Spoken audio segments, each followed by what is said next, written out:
Hey guys, and thanks for watching. So tonight I wanted to make a video that answers the question from my community post of earlier. And that post talks about an Islamic practice that Sikhs in the United States do. But before we get into that, I want to just introduce a little bit more about my channel right now, because a lot of you might have just seen some of my shorts, which are traveling and cute animals and things like that. Other long videos that I have are about talking about Yogi, Bhajan, and 3HO, the cult of 3HO. So that was why I originally started my channel. I think like 4 or 5 years ago now. I made videos talking about misinformation that cult gave and how it was an offense to the Sikh religion. And I decided that I would do that and make those videos until somebody bigger and louder would make such information that the public would share. There's now so much information about that cult. HBO has a special about it. So at that time I decided I didn't need to make those videos anymore because people probably aren't gonna find my videos above an HBO special. So now everybody knows about the Yogi, Bhajan, 3HO cult, but I still wanted to keep my channel going for a second topic that is dear to my heart, and that is refugee resettlement. Working with refugees has been a passion of mine for many, many years, so I like to shed some light on that community and what's going on at those times. So this channel is a little bit eclectic. If you watch my videos, I really appreciate you. So I'm going back now to videos, or at least this video is going to be on the topic of Sikhi. And I definitely don't claim to be any kind of expert right now, for sure. Having not been born into the religion has some advantages and disadvantages. One of the disadvantages is that I didn't grow up learning the things that somebody who grew up as a Sikh would have learned. I had to start fresh. But the advantage of that is I haven't been influenced by practices that aren't Sikh, but that have sort of infected the religion. I can call them maybe like folk practices. So what I'm going to talk about tonight is definitely one of those. It's not part of Sikhi, but it has developed as a cultural practice, and it was influenced by Islam. Other practices are also part of Sikh tradition, but they're not mandated by Sikhi at all, such as walking around the guru after you bow your head.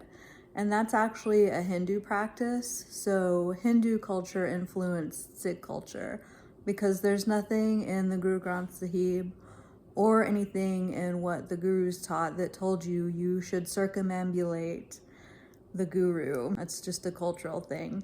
So when I started learning about Sikhi, I really questioned those things that I saw, because when I was reading the Guru Granth Sahib and reading the words of the gurus, I wasn't reading that those practices were taught. So I questioned why people were doing that. When I first started doing the Yogi Bhajan information videos, I had a lot of people criticize me and say that I shouldn't talk about 3HO. I shouldn't give information about that cult. But I don't really know why. They said, oh, you should just teach information about the Sikh religion. But I didn't know that much information about the Sikh religion at the time. I was new to it myself, but I did know how the Bhajan cult lied about many Sikh tenets. So I did talk about that. I do know a little bit more about Sikhi now. So tonight I want to talk about a specific topic, and I think it's pretty interesting. So I'll go ahead and answer the question, then I'll talk a little bit about the history behind it. So what is one Islamic practice that American Sikhs do? And that could mean Sikhs from Punjab who have migrated to the United States, or people who are born in the United States who are part of Sikhi. And you'll also see this practice in some other countries. I've been to gurdwaras in a couple of other countries, such as Panama and Ireland. I'm not sure where else, but a few other countries. But there are several other countries. Oh, England. Anyway, the point is that in gurdwaras outside of India, people practice gender segregation, which is pretty interesting because gender segregation is not part of the Sikh religion. In fact, none of the gurus ever spoke about gender segregation or promoted it. And the Guru Granth Sahib does not also talk about gender segregation. If you are in the United States and you walk into a gurdwara, you will probably notice that women sit on one side and men sit on the other side. That's not part of Sikhi, and for some reason, it's part of Sikh practices here in this country. In India, that was a practice for some time, and that was inspired by the Mughal Empire and Muslims who lived in the area at the time. So their culture kind of migrated into Sikh culture, and they decided to sit in gender segregated areas, women on one side, men on the other side. But in India right now, that isn't true anymore. So if you go to a gurdwara in India, you will see men and women sitting together because the Sikh gurus taught about gender equality. Men and women are equal, they can sit together, it's not a problem. So Sikhi came to the United States in the 60s and 70s, mostly. Before that, some, yes, but Yogi Bhajan came over at that time and he really promoted his ideas, which also included gender segregation, because that's what he grew up with at the time.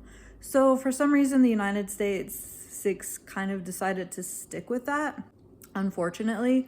I haven't had the courage to do it yet because I really want this practice to dissipate, but I want to sit in the guy's side, and if a guy's with me, he can sit in the ladies' side, because why not? Men and women can sit together according to Sikhi. And if you go into a gurdwara and you see gender segregation, I also encourage you to just sit wherever you want to, because you are technically allowed to. So that's all I wanted to talk about tonight. Again, as I mentioned, this practice is an Islamic practice, and that was the original inspiration for Sikhs to do this practice. And so I would encourage any Sikh to not do this anymore, because it's not part of the religion, and it kind of actually goes against teaching of gender equality, which we do practice. So thank you for watching, and if you have any thoughts about this topic, please comment below, and I hope to see you guys in a future video.